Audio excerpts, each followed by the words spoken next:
صل على سيدنا محمد وعلى آل سيدنا محمد كما صليت على إبراهيم وعلى آل إبراهيم في العالمين إنك حميد مجيد. أعوذ بالله من الشيطان الرجيم. بسم الله الرحمن الرحيم. وما هذه الحياة الدنيا إلا لهو ولعب وإن الدار الآخرة لهي الحيوان لو كانوا يعلمون. فإذا ركبوا في الفلك دعوا الله مخلصين له الدين فلما نجاهم إلى البر إذا هم يشركون. ليكفروا بما آتيناهم وليتمتعوا فسوف يعلمون. أولم يروا أنا جعلنا حرما آمنا ويتخطف الناس من حولهم أفبالباطل يؤمنون وبنعمة الله يكفرون. ومن أظلم ممن افترى على الله كذبا أو كذب بالحق لما جاءه أليس في جهنم مثوى للكافرين.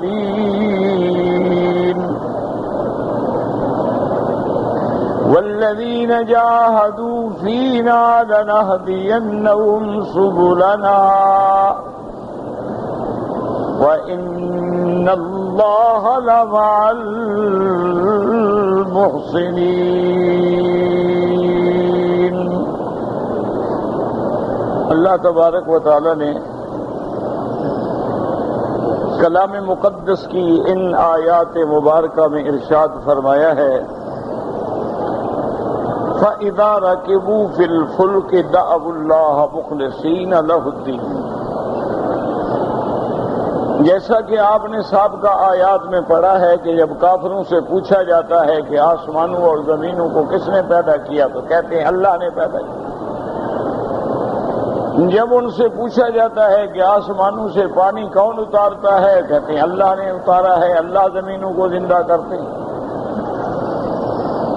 تو اس کے بعد یہ آیا تھا کہ جب یہ سب مانتے ہو تو پھر اقرار توحید کیوں نہیں کرتے. اور آخر میں اللہ نے فرمایا تھا کہ بل اکثرهم لا یعقلون، ان میں سے اکثر جو ہے وہ سمجھتے ہی. اب اس پہ سوال پیدا ہوا تھا کہ جب نہیں سمجھتے تو کیا مانا وہ دیوانے ہیں؟ تو اس کا جواب آیا تھا کہ دیوانے تو نہیں ہیں، دنیا کے معاملات کو تو بڑا اچھی طرح سمجھتے ہیں لیکن دین کو نہیں سمجھتے. اور نہ سمجھنے کی وجہ کیا ہے کہ دنیا میں اس قدر غافل ہو گئے ہیں اور دنیا ایک کھیل تماشا ہے، اس میں الجھ کے رہ گئے ہیں اور حق کو سمجھنے کی طرف توجہ ہی. اب اسی ضمن میں اللہ تبارک و تعالی ایک دوسری بات کا ذکر فرماتا ہے. فرمایا فَإِذَا رَكِبُوا فِي الْفُلْكِ دَعَوُا اللَّهَ مُخْلِصِينَ لَهُ الدِّينَ. کہ جب یہ سوار ہوتے ہیں کشتی میں، یعنی جب کفار کشتی میں سوار ہوتے ہیں اور کشتی طوفان میں گر جاتی ہے، اب یقین ہو جاتا ہے کہ کشتی ڈوب جائے گی تو اس وقت خالص اللہ کو پکارتے ہیں. اس وقت اپنے سارے معبودان باطلہ کو بھول جاتے ہیں اسی لیے حضرت اکرمہ رضی اللہ تعالیٰ عنہ فرماتے ہیں کہ ایک دفعہ میرا بھی اتفاق ہوا کہ ہم کشتی میں سوار تھے، اور کشتی جب ڈوبنے لگی تو سارے کے سارے یا اللہ یا اللہ یا اللہ اب تو ہمیں بچا۔ تو فرماتے ہیں کہ اسی وقت میرے دل میں اسلام تو داخل ہو گیا کہ ابھی یہ کیا بات ہے، جب ڈوبنے لگتے ہو تو خدا سچا ہے، اور جب ڈوبنے سے بچ جاتے ہو تو پھر اللہ کے ساتھ شریک کرتے ہو۔ تو اسی واقعے کو اللہ نے یہاں ذکر فرمایا ہے کہ فَإِذَا رَكِبُوا فِي الْفُلْكِ دَعَوُا اللَّهَ مُخْلِصِينَ لَهُ الدِّينَ فَلَمَّا نَجَّاهُمْ إِلَى الْبَرِّ إِذَا هُمْ يُشْرِكُونَ۔ اللہ نے فرمایا کہ جب یہ کشتی میں سوار ہوتے ہیں تو خالص مجھے پکارتے ہیں، اور جب ہم ان کو نجات دے دیتے ہیں، ہم ان کو کنارے پہ پہنچا دیتے ہیں، پھر میرے ساتھ لات عزا حبل کے ساتھ شرک کرتے ہیں۔ تو ایک بات یہاں یہ سمجھ آئی، بات سمجھیں اللہ کے قرآن کو، کہ اللہ سے دعا مانگی جائے اور دعا مانگنے والا مضطر ہو، پریشان ہو، مصیبت میں گھرا ہوا ہو اور دل سے دعا کرے، چاہے وہ کافر بھی ہو، خدا سنتا ہے۔ اب اسی سے اندازہ لگائیں کہ جو خدا کافروں کی سنتا ہے وہ مسلمانوں کی نہیں سنے گا۔ لیکن شرط یہ ہے کہ آدمی دعا دل سے مانگے، اخلاص سے مانگے، اور دل اور زبان کا تعلق ہو، اور جو دعا ہے وہ دل سے نکلے۔ اسی لیے یاد رکھیں کہ طواف میں یا صفا مروہ میں یا مینا عرفات میں یہ کتابوں کی دعائیں کوئی ضروری نہیں ہیں۔ یہ تو علماء نے دعاؤں کو جمع کر کے کتابیں بنا دی کہ لوگ باتوں میں نہ لگے رہیں، قصے کہانی میں نہ لگے رہیں، اپنی باتوں میں نہ الجھے رہیں، چلو کچھ تو پڑھتے رہیں۔ ورنہ اصل دعا وہ ہوتی ہے جو آدمی کے دل سے نکلتی ہے۔ اسی طرح کا ایک واقعہ آتا ہے کہ ایک اللہ والے کی خدمت میں، ایک اولیاء اللہ کی خدمت میں ان کے ایک مرید نے کہا کہ حضرت مجھے اسم اعظم سکھلائیں، اور اسم اعظم ایک ایسی چیز ہے کہ الذی اذا دعی بہ اجاب، کہ جس سے دعا مانگی جائے تو اللہ فوراً قبول فرماتے ہیں۔ تو انہوں نے بہت سمجھایا کہ بھائی اللہ کے نام ہیں، بس مانگا کرو، بندے کا کام مانگنا ہے اور مالک کا کام ہے جب وہ چاہیں عطا فرمائیں، نہ چاہیں تو عطا نہ فرمائیں۔ وہ بادشاہوں کے بادشاہ ہیں، وہ راضی ہونے پہ آئیں تو کسی چھوٹی سی نیکی سے بھی راضی ہو جائیں، اور راضی نہ ہوں تو ہم ساری زندگی عبادت میں گزار دیں، وہ راضی نہ ہوں۔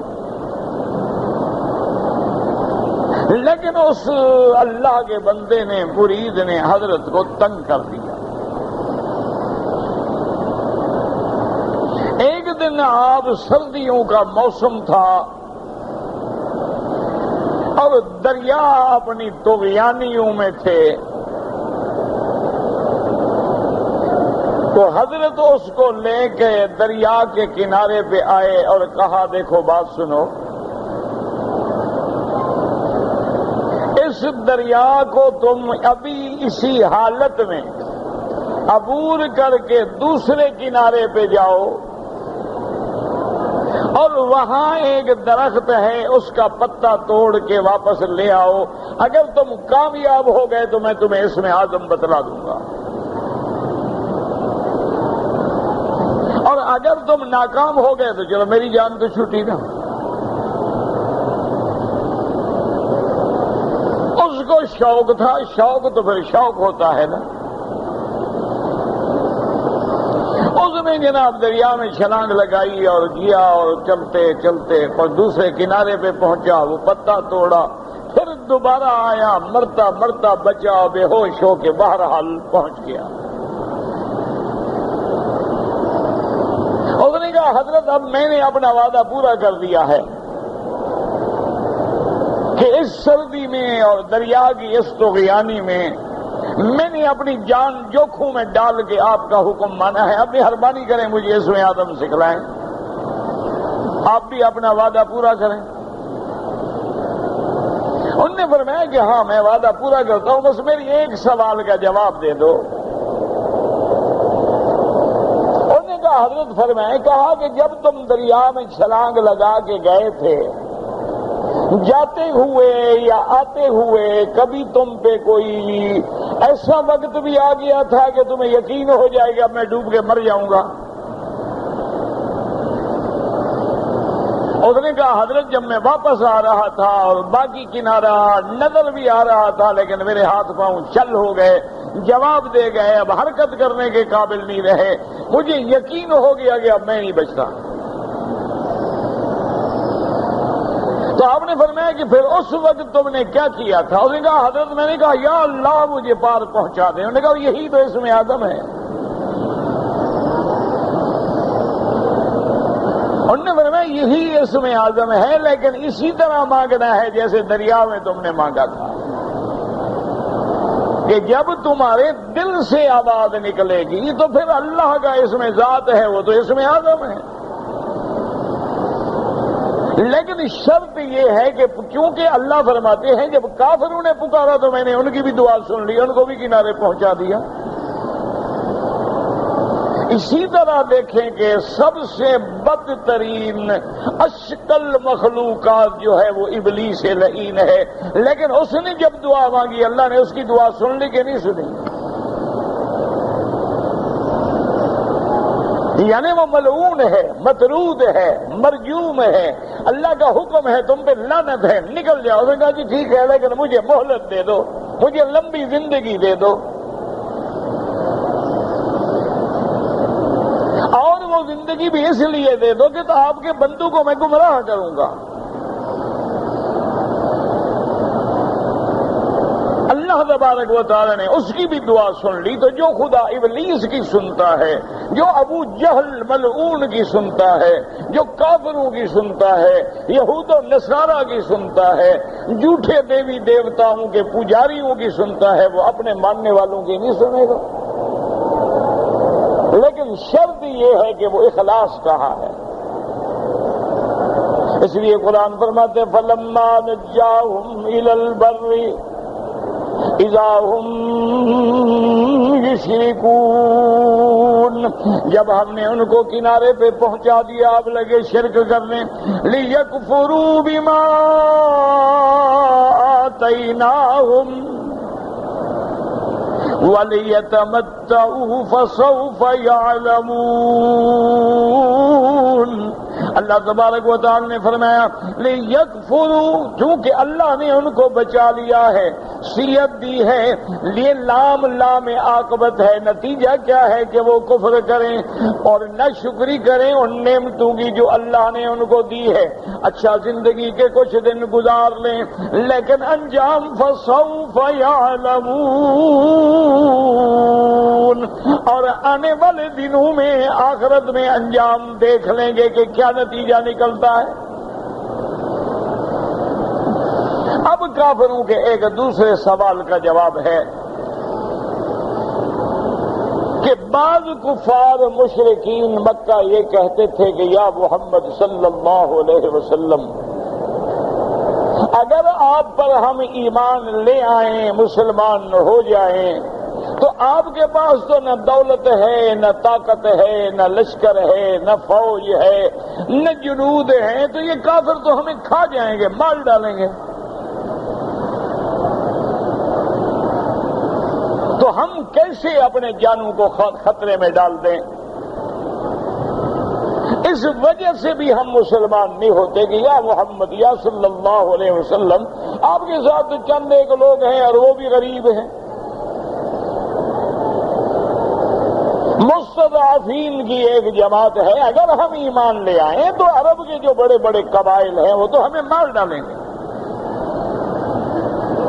اللہ نے ان کا بھی جواب دیا اور رد فرمایا وَلَمْ يَرَوْا أَنَّا جَعَلْنَا حَرَمًا آمِنًا۔ اللہ نے فرمایا میرا محبوب یہ جھوٹ بولتے ہیں، کیا یہ نہیں دیکھتے کہ ہم نے ان کو حرم میں رکھا ہے، اور حرم ایک ایسی جگہ ہے جس کو ہم نے امن کا گہوارہ بنا دیا ہے؟ کیا یہ نہیں جانتے ہیں کہ ہم نے ان کو حرم کا مجاور بنا دیا ہے؟ اور حرم ایسی جگہ ہے، بندہ تو بندہ، کسی جانور کو مارنا بھی ناجائز ہے، گھاس توڑنا بھی ناجائز ہے، درخت کاٹنا بھی ناجائز ہے، کسی کو تکلیف پہنچانا بھی ناجائز ہے۔ یہ تو حرم کی وجہ سے ساری دنیا کے سردار بنے ہوئے ہیں۔ جب ہم نے حرم میں رکھ کے ان کی حفاظت کی ہے تو اسلام لانے کے بعد حفاظت نہیں کریں گے؟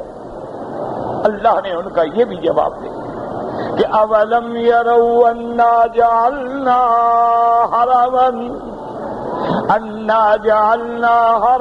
آمنا ويتخطف الناس من حولهم، کہ ہم نے ان کو حرم میں پناہ دی ہے اور ارد گرد میں لوگوں کو قتل کیا جاتا ہے، مار دیا جاتا ہے، لیکن حرم میں کوئی آدمی اپنے باپ کے قاتل کو بھی نہیں مارتا۔ اسی لیے یاد رکھیں کہ امام ابو حنیفہ رحمت اللہ علیہ تو یہ فرماتے ہیں کہ اگر حدود حرم میں کوئی مجرم بھی آ جائے، قاتل بھی آ جائے، ڈاکو بھی آ جائے، اس کو حرم کے حدود کے اندر سزا نہ دو، بلکہ ایسا گھیرا ڈال دو کہ پانی بند ہے، کھانا بند ہے، وہ مجبور ہو کے جب باہر نکلے تو اس کو سزا دو، لیکن حدود حرم کا احترام ہو۔ لیکن بعض ائمہ کرام فرماتے ہیں کہ اگر اس نے جرم کیا ہے اور جرم بھی حدود حرم میں کیا ہے تو حدود حرم میں سزا دینا جائز ہے۔ اچھا، پہلے دور میں تو مشرکین مکہ بھی اتنی خیال کرتے تھے کہ صحیح روایات میں آتا ہے کہ جب انہوں نے سرکار دو عالم صلی اللہ علیہ وسلم کے ایک جانثار کو، ایک دین کے دیوانے اور محمد مدنی کے پروانے کو پھانسی دینا چاہیے، تو مشرکین مکہ بھی اس کو حرم سے نکال کے تنعیم لے گئے کہ حد حرم کے باہر جا کے پھانسی پہ چڑھائیں گے، حد حرم میں سزا نہیں دیں گے۔ تو حرم کے اندر حدود ہے، حرم جو ہے یہ جگہ ہے امن کی، اسی لیے اللہ فرماتے ہیں وَمَن دَخَلَهُ كَانَ آمِنًا۔ اچھا، بعض علماء فرماتے ہیں امن کا معنی یہ ہے کہ جو اللہ کے حرم میں ایمان کے ساتھ آ گیا، اللہ پہ یقین کے ساتھ آ گیا، حج کے لیے آ گیا، عمرے کے لیے آ گیا، اللہ اس کو جہنم کے عذاب سے امان دیں گے۔ اور بعض علماء فرماتے ہیں کہ ظاہر میں بھی امان ہے کہ حد حرم میں کسی کو مارنا نہ جائز، حد حرم میں درخت کاٹنا نہ جائز، حد حرم میں شکار کھیلنا نہ جائز، حد حرم میں کسی جانور کو ستانا نہ جائز، بلکہ بعض فقہا تو فرماتے ہیں کہ اگر حدود حرم میں کسی درخت کے سائے میں کوئی جانور بیٹھا ہے تو اس کو بھی نہ اٹھاؤ۔ تو اللہ نے فرمایا ہم نے ان کو حرم دیا ہے، حرم کے ارد گرد لوگ جو ہیں ان کو اچک لیا جاتا ہے، یہ حرم کی وجہ سے محفوظ ہیں، مامون ہیں، یہ کیسا الزام لگاتے ہیں کہ ہم مسلمان ہو گئے تو ہمیں کافر مار ڈالیں گے، یہ جھوٹ۔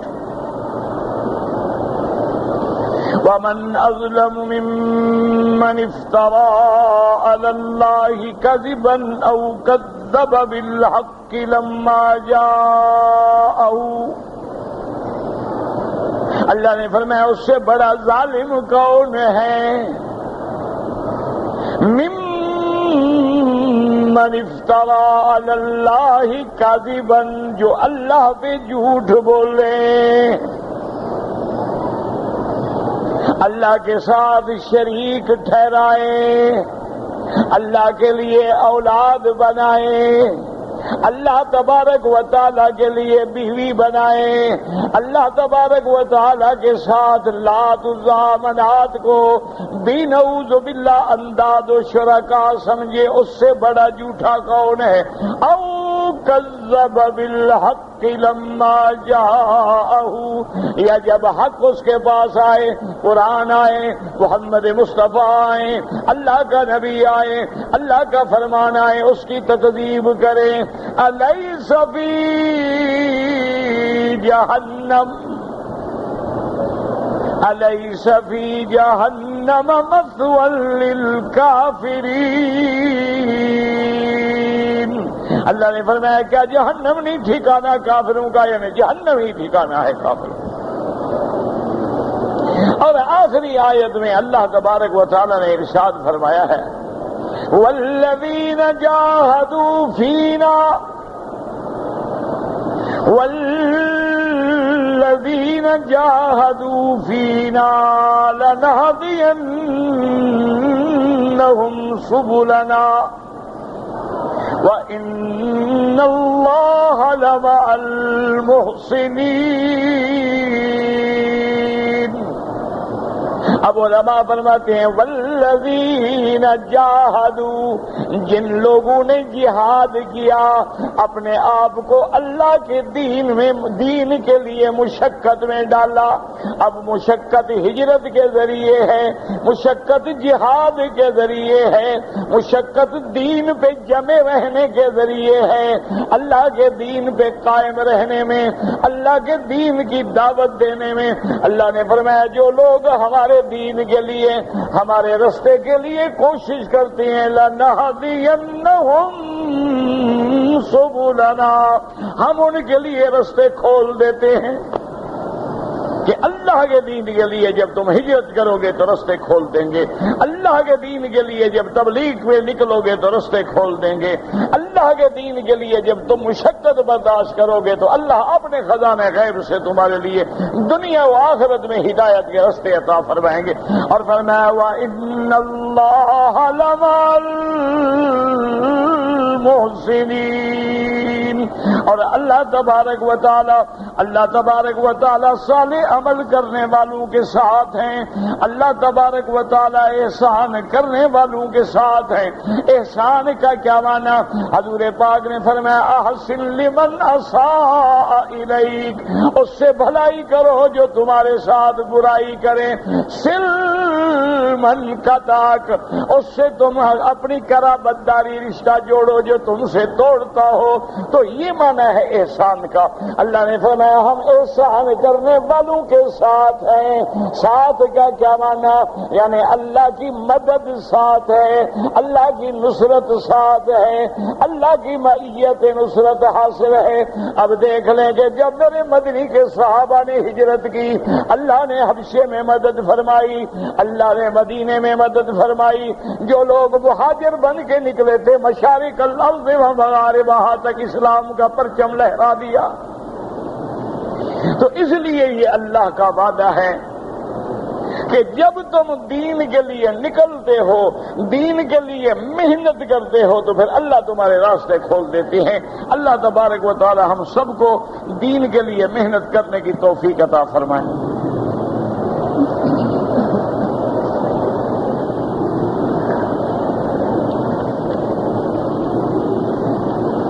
بھائی اتنا لمبا سوال بھی نہ لکھا کرو جو آدمی پڑھتا رہے اور سارے بھائی کھڑے رہیں۔ سوال کا معنی ہوتا ہے ایک سطر میں مختصر سوال لکھا جائے۔ اب دیکھیں نا، اب ایک 2 صفحے اگر میں پڑھتا رہوں گا تو جو بھائی کھڑے ہیں ان کا کیا گناہ ہے؟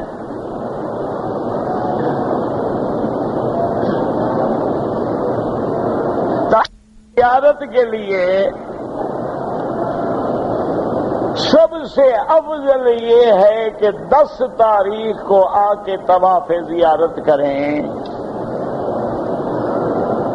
افضل یہ ہے کہ 10 کو انشاءاللہ جب مینا آئیں سب سے پہلے جمرۃ العقبہ پہ 7 کنکریاں ماریں، کنکریاں مارنے کے بعد قربانی کریں، قربانی کرنے کے بعد سر پہ استرا پھروائیں، اب وہاں غسل کریں، کپڑے پہنیں، خوشبو لگائیں، آپ کے احرام کی ساری پابندیاں ختم ہو گئیں، صرف بیوی حلال نہیں ہوگی جب تک طواف زیارت نہیں کرو گے۔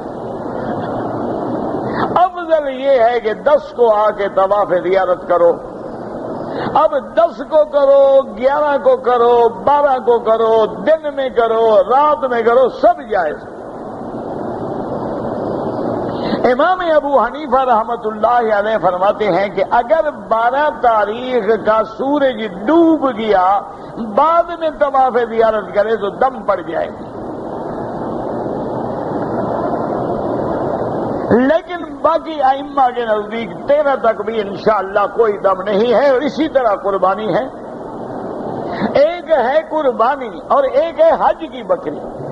حج کی بکری بھی افضل یہ ہے کہ آپ 10 کو کنکری مار کے قربانی کریں، اگر دیر ہو جائے 11 کو کریں، 12 کو کریں۔ ایام حج میں عورت کو حیض آ جائے تو میرا بھائی عورت کے لیے کوئی مشکل نہیں ہے، مسئلہ سمجھو۔ حالت حیض میں عورت غسل کر کے اور تلبیہ پڑھ کے لبیک بحجۃ لبیک اللہم لبیک منا جائے، مزدلفہ جائے، عرفات جائے، کنکری مارے، قربانی کرائے، بال کٹوائے، سارا کچھ جائز ہے، صرف نماز اور طواف نہ کرے۔ جب پاک ہو جائے غسل کر کے طواف زیارت کر لے، صفا مروہ دوڑ لے، اس میں کوئی جرمانہ نہیں۔ جو نمازیں ہماری قضا ہو گئی ہیں اس کے لیے سب سے پہلے افضل یہ ہے کہ سچے دل سے توبہ کرو، اور جب آدمی توبہ کرتا ہے تو اللہ اس کے گناہ معاف کر دیتے ہیں۔ لیکن امام ابو حنیفہ رحمت اللہ علیہ فرماتے ہیں کہ توبہ بھی کرے اور قضا نمازیں ہمت کر کے اندازے سے پڑھتا بھی رہے، کیونکہ وہ فرماتے ہیں کہ جب حضور کی نماز قضا ہوئی ہے تو آپ نے قضا بھی پڑھی ہے۔ آپ کی جنگ احزاب کے موقع پہ کئی نمازیں قضا ہوئی، آپ نے ساری قضا پڑھی، تو اگر 4 قضا ہے تو پڑھے، 400 قضا ہے تو پڑھے۔ تو بہرحال پہلے توبہ کریں، اللہ قادر ہے توبہ سے گناہ معاف فرما دیں گے، اور اس کے بعد بجائے نفل نماز پڑھنے کے قضا کی نیت کر کے پڑھتے رہیں تاکہ ثواب بھی زیادہ ملے گا اور جتنا ہو سکتا ہے ہمت بھی کریں۔ حرم شریف میں بہت سارے لوگ جو ہیں وہ عصر کے بعد بھی فجر کے بعد بھی نماز پڑھتے رہتے ہیں۔ میرا بھائی صرف امام ابو حنیفہ فرماتے ہیں کہ حرم ہو یا غیر حرم ہو، ایک صحیح حدیث مبارک ہے کہ حضور نے فرمایا فجر کے بعد کوئی نماز نہیں جب تک سورج نہ نکلے، عصر کے بعد کوئی نماز نہیں جب تک سورج نہ ڈوبے۔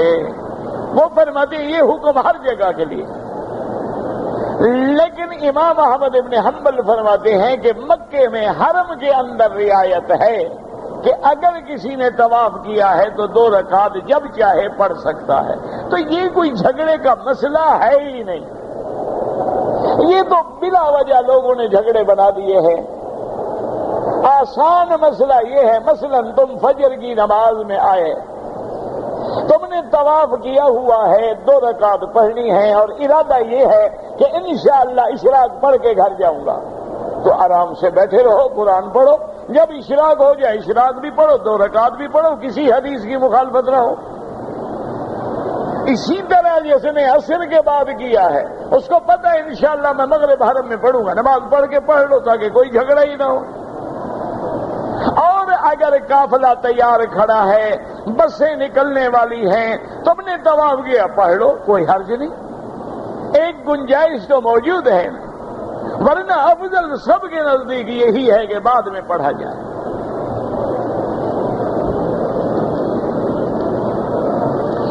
جی کہ عورت کی طرف سے مرد کنکری مار سکتا ہے؟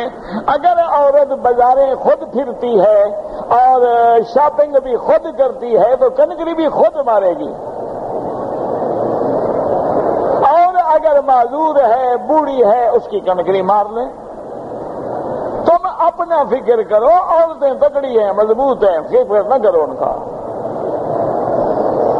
تم اپنا فکر کرو کہ بھئی ہم کنکری کیسے ماریں گے، عورتوں کا فکر کیوں کرتے ہو؟ تو سمجھدار ہیں، جب مرنے کا وقت آئے گا تو خاوند کو آگے کریں گے کہ میری کنکری بھی تم مار لو۔ اللہ کے بندے، مرنے کی ضرورت کیا ہے؟ میں نے مجھے یہ سمجھا ہے، آرام سے کنکری ماریں، کسی کو دھکا بھی نہیں لگے گا۔ ہم خود بے وقوفی کرتے ہیں۔ 10 تاریخ کو وقت جو ہے صبح سے لے کر عین ظہر تک افضل وقت ہے، سارا دن جائز ہے۔ آپ آرام سے جب واپس آئیں مزدلفہ سے، خیمے میں آرام سے سو جائیں، عصر کی نماز پڑھ کے آگے کنکری مارے، ایک بندہ بھی نہیں ہوگا وہاں، بعد میں جا کے قربانی کر لیں، احرام کھول دیں۔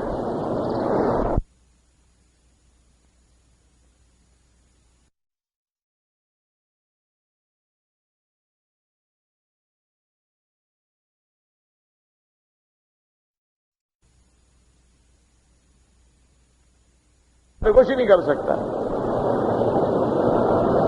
اسی حجر اسود پہ دیکھ لو، اگر آج بھی مسلمان ایک دوسرے کی مدد کریں، آرام سے لائن لگا لیں، تو الحمدللہ ایک دن موقع نہ ملے، دوسرے دن تو آپ کو مل ہی جائے گا۔ لیکن جب ہر آدمی لڑنا شروع کر دے، عورتیں بھی لڑ رہی ہیں، مرد بھی لڑ رہے ہیں، یاد رکھو بوسہ دینا سنت ہے، غیر محرم عورت کے ساتھ بدن ٹکرا جائے یہ حرام ہے، ثواب سے زیادہ گناہ ہے۔ آپ دور سے اشارہ کر لیں، بسم اللہ اللہ اکبر، بات ختم۔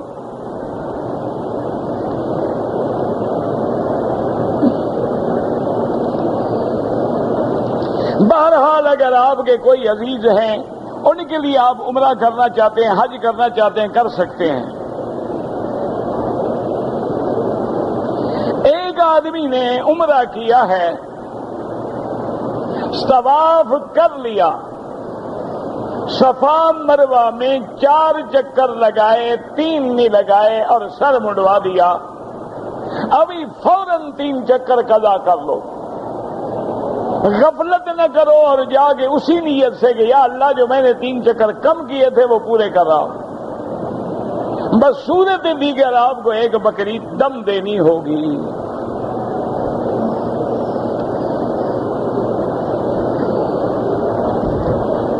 بہرحال اگر مدینہ منورہ سے مکہ مکرمہ آنے کی نیت ہے لیکن کوئی کام نہیں ہے تو پھر عمرہ ہر حال میں ضروری ہے، نہیں کرو گے تو دم دینی پڑے گی۔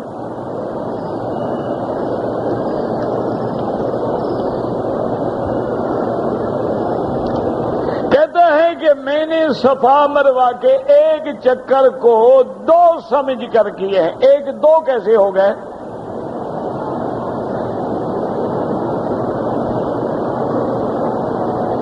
نہ 1 چکر کو، ہاں 2 کو تو 1 سمجھا جا سکتا ہے کہ بعض غلطی کرتے ہیں، صفا سے مروہ، مروہ سے صفا سمجھ کے 1 چکر ہوا، لیکن 1 چکر کو 2 آپ نے کیسے کیا؟ یہ مجھے سمجھ نہیں آیا، بعد میں مجھے مل کے مسئلہ پوچھیں۔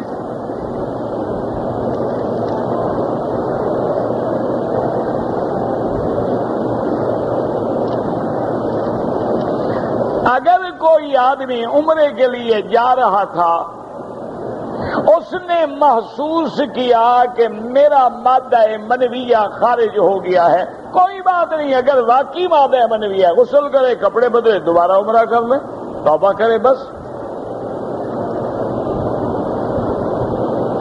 کہتے ہیں جی کہ میری بیوی حاملہ ہے، جو بچہ اس کے پیٹ میں ہے اس کے لیے بھی طواف کر سکتی ہے، کر تو رہی ہے، اور کیا کرے، جب کرتی ہے بچہ گھر چھوڑ آتی ہے۔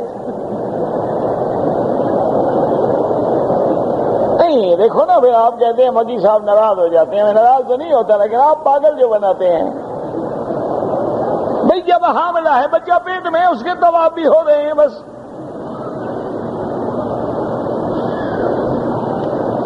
وہ بچہ بھی حاجی ہو جائے گا. نہیں، یہ حاجی نہیں ہوگا.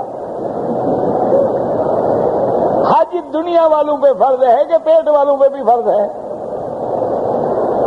دنیا میں آئے، بڑا ہو، بالغ ہو، پھر جا کے حج فرض ہوگا. نفلی بھی نہیں ہوگا کہ ابھی دنیا میں ہی نہیں آیا. تم اپنے اور بیوی کے حج کا فکر کرو. باقی اللہ تبارک و تعالیٰ جب بچہ دیں گے اس کے مقدر میں ہے، وہ بھی کر لے گا.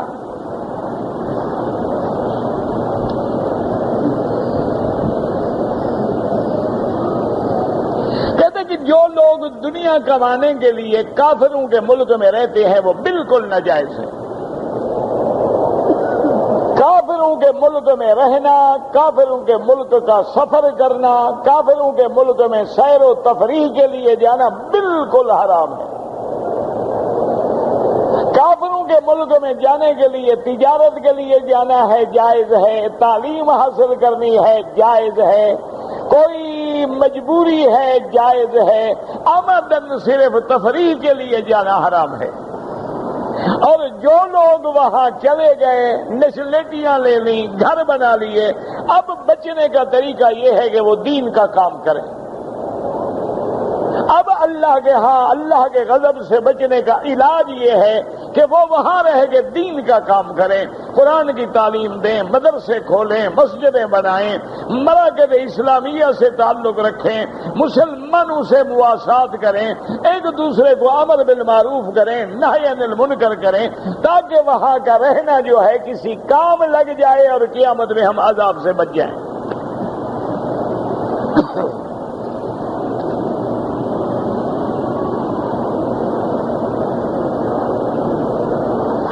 مکرمہ میں جو کام کر رہے ہو یا رہتے ہو، سب کا حکم ایک ہے.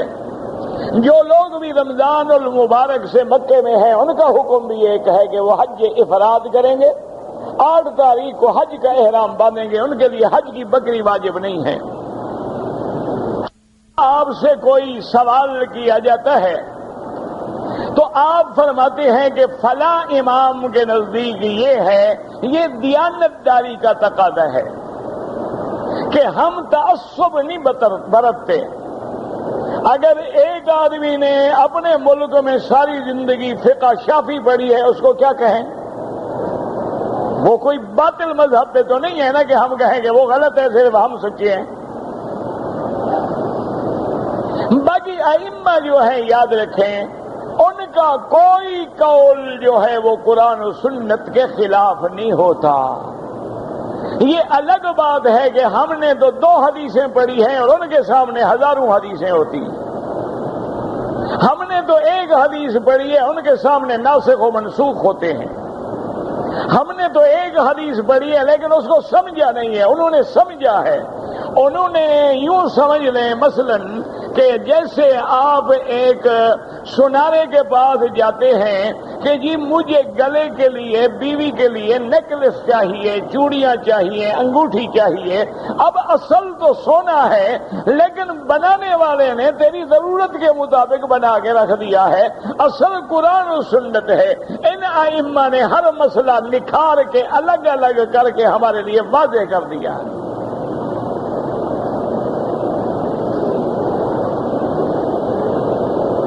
اگر کوئی آدمی کسی سے حج بدل کرائے پیسے دے کر جائز ہے.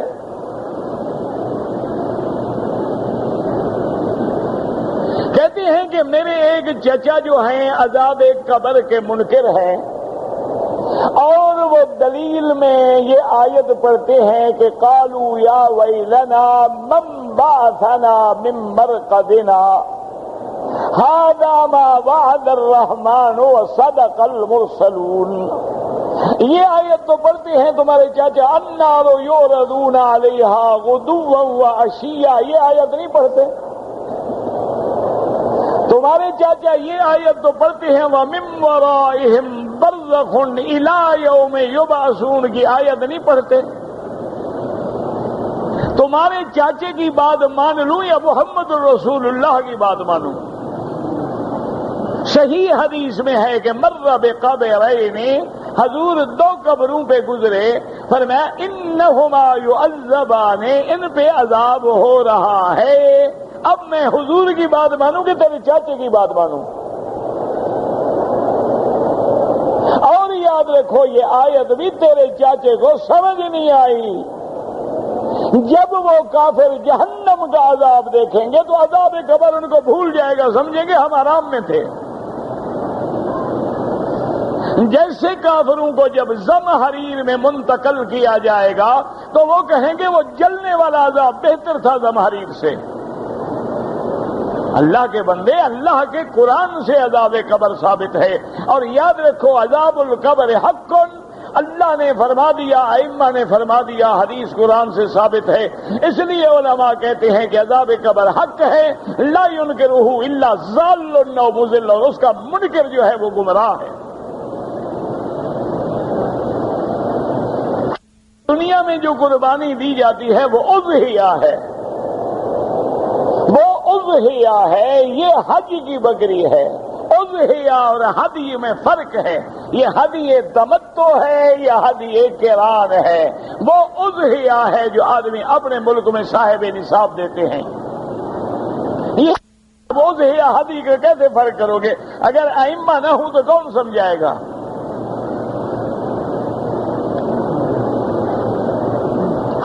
ایک حاجی اپنے بیوی بچوں کو لے کر مزدلفہ کی رات سیدھا مکے آ کے طواف زیارت کر لے۔ طواف زیارت تو 10 کو ہوگا صبح، رات کو کیسے کر لے؟ اور دوسری بات یہ ہے کہ تم نے حج کرنا ہے یا گلے سے اتارنا ہے؟ رحمت دو عالم نے تو رات مزدلفہ میں گزاری، 10 کی صبح کی نماز بھی مزدلفہ میں پڑھی، تم بھاگ رہے ہو تاکہ رش نہ ہو میری جان چھوٹے۔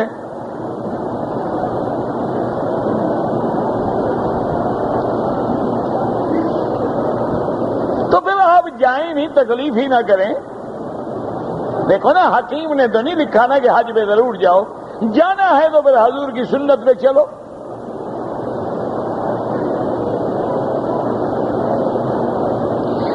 کہ ترکوں کی حکومت کب سے رہی، تاریخ اٹھا کے پڑھو۔ یہ بھی کوئی مولوی کے ذمہ ہے کہ جو تفسیر ابن کثیر پڑھاتا ہو وہ بتائے کہ ترکوں کی حکومت کب رہی، بنو عباس کی کب رہی، بنو امیہ کی کب رہی، خلافت عثمانیہ کب رہی، مغلوں کی کب رہی، اور تیری کب رہی۔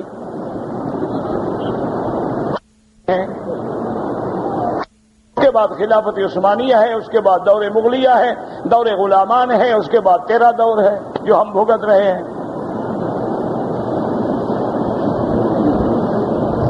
اللہ کے بندے، یہ تاریخ کا کام ہے کہ مولویوں کا کام ہے؟ یہ طواف جو ہے وہ جب باہر سے حج افراد والا آتا ہے اس کا لیے ہوتا ہے۔ ایک عورت کو جمعہ کی نماز کے بعد 1 بجے حیض آیا اور غسل کر کے میقات سے احرام باندھا، اتوار کو عمرہ کیا، طواف کیا، صفا کیا، بعد میں حیض آ گیا۔ میں حنفی مسلک پہ ہوں، میرے لیے کیا مسئلہ ہے؟ میرا بھائی، جب جمعہ کو حیض آیا اس کی عادت کتنا دن ہے؟ بعض عورتوں کی عادت 3 دن ہے، بعض عورتوں کی 5 دن ہے، 7 دن ہے، 8 دن ہے۔ اس کی عادت کتنے دن ہے؟ جب تک وہ عادت پوری نہیں ہوئی، وہ پاک ہی نہیں ہوئی، اس کا مطلب ہے اس نے حالت حیض میں عمرہ کیا ہے۔ اسی لیے تو حیض کے بعد جب وہ صفا کر کے گئی تو پھر حیض آ گیا۔ حیض تو ہے ابھی تک موجود تھا۔ اب یہ ہے کہ توبہ بھی کریں اور ایک بکری دم بھی دے کے اس نے پلید حالت میں عمرہ کیا ہے۔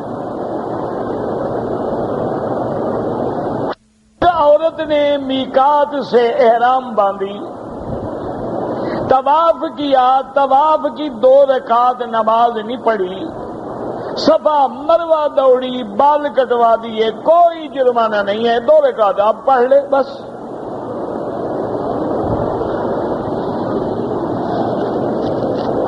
اللہ کے لیے عمرہ بالکل کرو۔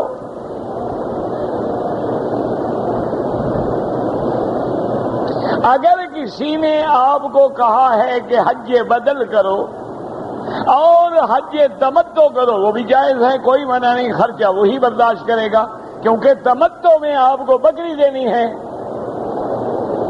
حج افراد میں حج کی آپ کو بکری نہیں دینی ہے۔ تو اگر وہ عامر جو ہے سارا خرچہ برداشت کر رہا ہے تو جائز ہے۔ آدمی غریب ہے اور حج بدل کرنا چاہتا ہے، اپنا حج اگر کر چکا ہے پھر حج بدل کرے، اور حج بدل افراد ہے تو بکری نہیں دینی ہوگی۔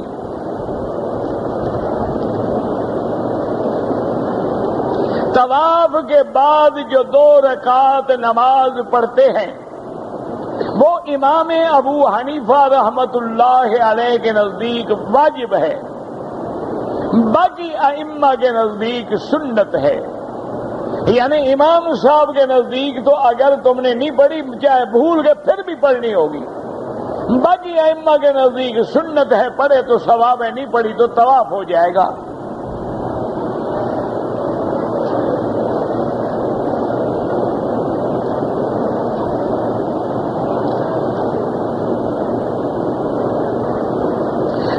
کہ اگر ایک عمرے کرنے والا طواف کرنے کے بعد صفا مروہ دوڑنے کے بعد اپنے سر پہ خود اس طرح پھیر لے، بالکل جائز ہے، کوئی منع نہیں۔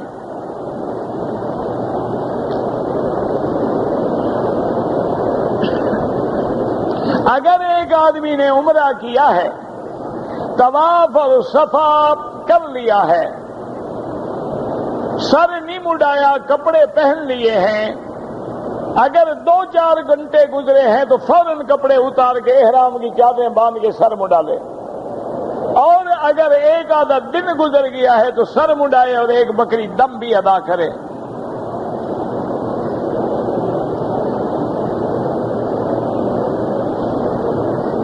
ایک آدمی پاکستان میں رہتا ہے، اس نے مجھے پیسے بھیجے ہیں کہ حج بدل کرا دو، ٹھیک ہے۔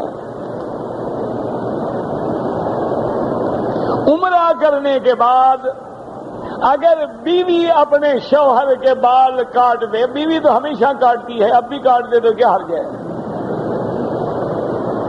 بیوی تو حجامت بناتی رہتی ہے نا ہمیشہ، اب اگر عمرے کے بعد بھی کاٹ دیا تو کیا ہو گیا؟ کچھ نہیں ہوتا ہے، کاٹ دے، بالکل اچھی بات ہے۔ اگر ہم یہاں رہنے والے پاکستانی حج پہ آئے ہیں، عمرہ کرنے کے لیے ہوٹل سے احرام باندھے نہیں، آپ کو حد حرم سے باہر جانا ہوگا، چاہے آپ مسجد عائشہ جائیں، جیرانہ جائیں، عرفات جائیں، لیکن حد حرم سے باہر جا کے احرام باندھیں گے۔ قربانی جو ہمیشہ کرتے ہیں وہ ہر ملک میں ہو سکتی ہے، حج کی بکری حد حرم میں ضروری ہے۔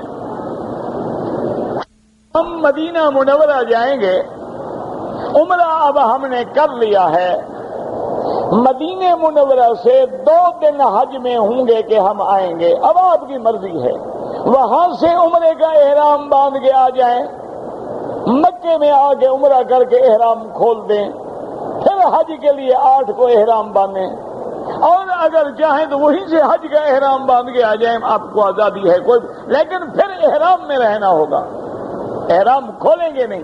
حج کا احرام ہے تو جب تک حج ختم نہیں ہوگا آپ کو احرام میں رہنا ہوگا۔ حالت احرام میں پن ون نہ لگائیں، لگائی ہے تو 2-4 ریال صدقہ کر دیں۔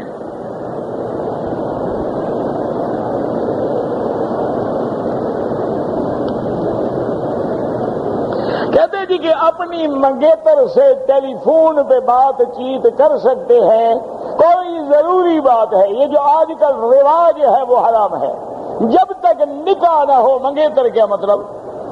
وہ تو اجنبی ہے، منگنی تو کوئی حیثیت نہیں رکھتی، اگر نکاح ہو جائے پھر تیری بیوی ہے، ٹیلی فون پہ بات کرو یا ویسے بات کرو۔ مغرب کے علاوہ بھی آپ کا بیان ہوگا انشاءاللہ. آپ دعا کریں گے اللہ طاقت دیں گے ہمت دیں گے تو پھر عشاء کے بعد بھی ہوگا.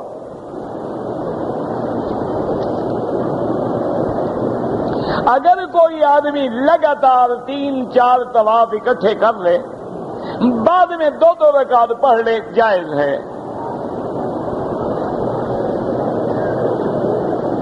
حضرت امام مہدی کا ظہور مکے میں ہوگا اور پوری دنیا میں انشاءاللہ وہ عدل و امن سے انصاف کو بھر دیں گے اور ان کا ظہور مکے میں ہوگا اور حجر اسود اور رکن یمانی کے درمیان میں ہوگا جب اللہ چاہیں گے.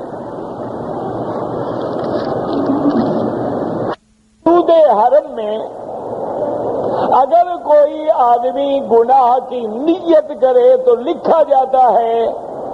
بعض علماء قرآن کی اس آیت سے وَمَن يُرِدْ فِيهِ بِإِلْحَادٍ بِظُلْمٍ نُذِقْهُ مِنْ عَذَابٍ أَلِيمٍ اس سے لیتے ہیں کہ یہاں ارادہ کرنے سے بھی گناہ لکھا جاتا ہے لیکن یہ مراد نہیں, مراد ہے شرک کا ارادہ کرے.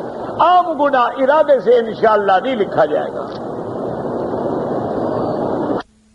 حرم میں کسی نے گناہ کیا تو 1 کا 1,00,000 لکھا جائے گا نہیں, 1 کا 1 لکھا جائے گا. لیکن اللہ کے حرم میں 1 ہی برباد کرنے کے لیے کافی ہے. کہتے ہیں کہ مکے والوں پہ خرچ کریں یا مدینے والوں پہ خرچ کریں اور نیت یہ کر لو کہ یہ اللہ کے گھر کے ہمسائے انشاءاللہ ثواب بھی ملے گا.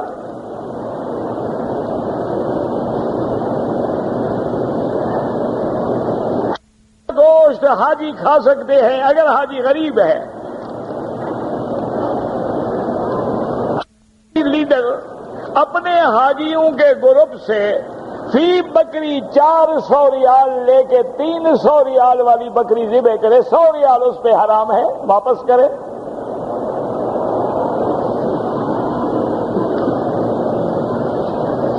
رکن یمانی پہ استلام کرنا سنت ہے لیکن ہاتھ لگانے کا موقع نہ ملے تو اشارے کی کوئی ضرورت نہیں.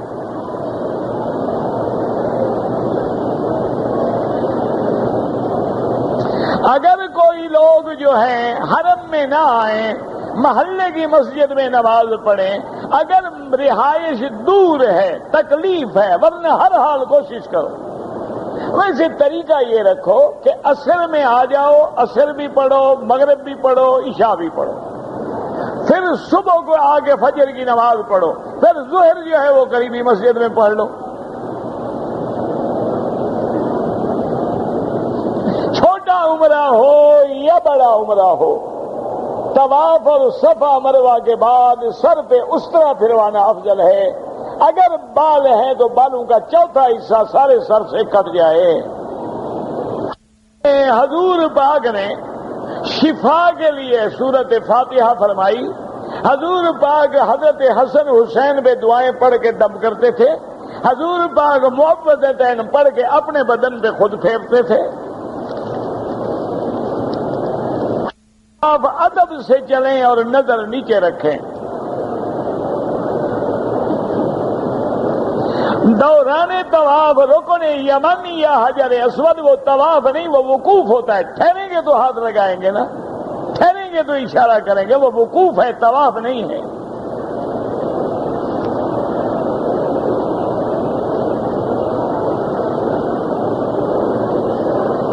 اگر کوئی آدمی احرام باندھنے کے بعد بھول گیا, تلبیہ نہیں پڑا لیکن حرم میں آنے کے بعد پڑھا, کوئی حرج نہیں, انشاءاللہ اللہ قبول فرمائے.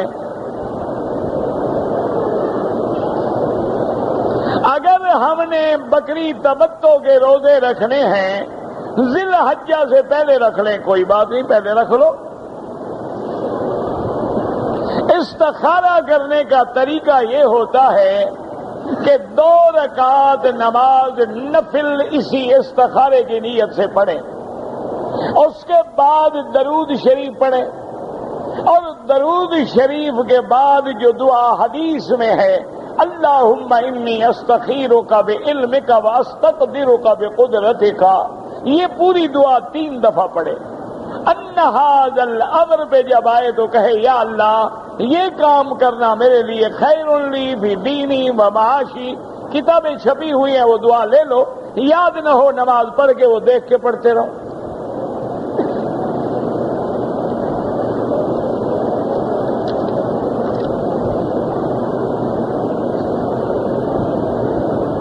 اگر ایک آدمی نے صرف 3 جگہ بال کاٹے ہیں، دم پڑ گئی،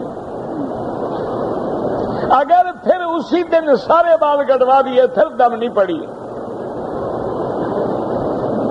اگر 12 گھنٹے کے بعد کٹوائے ہیں دم پڑ گئی۔ مینا سے جب ہم 10 ذی الحجہ کی رات کو فجر کی نماز سے پہلے 10 ذی الحجہ میں 9 تاریخ کو صبح کی نماز کے بعد عرفات جانا سنت ہے، لیکن کوئی پہلے بھی چلا جائے کوئی بات نہیں، مجبوری ہے، اتنی گاڑیاں کب پہنچے گی؟ عمرہ کر لیں، انہی احرام کی چادروں میں ہم نے دوسرا عمرہ کرنا ہو تو کیا چادریں دھونی پڑیں گی؟ کوئی گندا کام کیا ہے، پلید ہو گئی ہے کہ دھونی پڑیں گی؟ اللہ کے بندے چادریں جب تک پاک ہیں 100 عمرہ کرو۔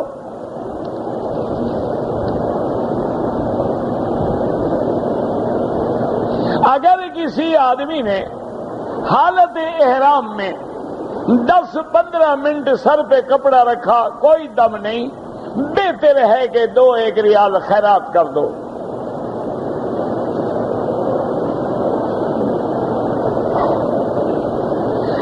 جی کہ مکہ مکرمہ میں حجاج کو استقبال کے لیے جو چیزیں دی جاتی ہیں اس میں خوشبو والا رومال ہوتا ہے، وہ کبھی استعمال نہ کریں۔ اگر چہرے پہ یا دونوں ہاتھوں پہ استعمال کرو گے دم پڑ جائے گی۔ لفظ خدا ترجمہ ہے، لفظ حضور بھی اردو اور عربی اور فارسی میں قابل احترام لفظ ہے۔ اگر آدمی ایک مٹھی سے داڑھی زیادہ ہو تو کٹانا جائز ہے، لیکن بعض علماء تو بالکل چھوڑنے کے قائل ہیں۔ باقی مہندی لگائیں، کوئی ضروری نہیں کہ سرخ لگائیں، مہندی کا جو اللہ کرے رنگ ہو۔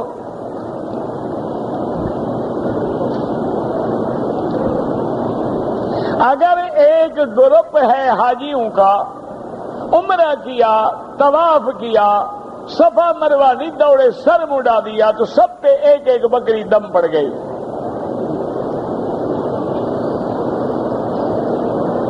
اگر استلام کے وقت میں سینہ کعبے کی طرف، وہ جائز ہے بابا، وہ وقوف ہے، وہ طواف نہیں ہے۔ داڑھی کالی نہ کرو، باقی مہندی ملا لو اس میں۔ نماز میں یا طواف میں برے خیالات آتے ہیں، کوئی حرج نہیں، اللہ نے معاف کیے ہیں۔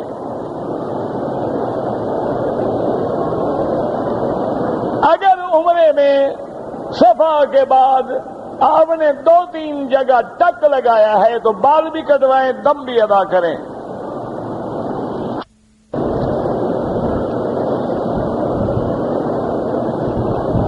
اگر ایک آدمی طواف کر رہا ہے اور سنتیں نہیں پڑھی ہیں تو طواف یا تو شروع نہ کرے، اگر کیا ہے تو کرتا رہے، جب نماز کھڑی ہو جائے نماز میں شامل ہو جائے، بعد میں طواف پورا کر لے، بعد میں ساری سنتیں ادا کرے۔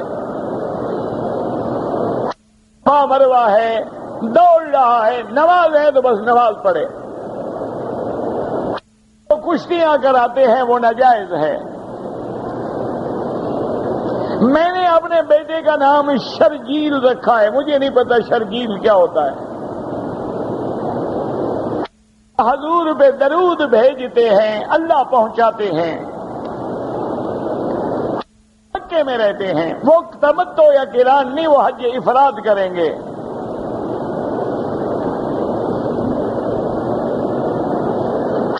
عورت نے عمرہ کیا ہے وہ پاک تھی، طواف کیا ہے پاک تھی، صفا مروہ دوڑ کے گھر گئی تو نشان لگا، کوئی جرمانہ نہیں۔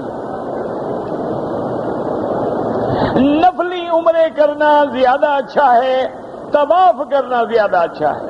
جتنی دیر عمرے میں لگائیں اتنی دیر طواف کرتے رہے تو افضل ہے۔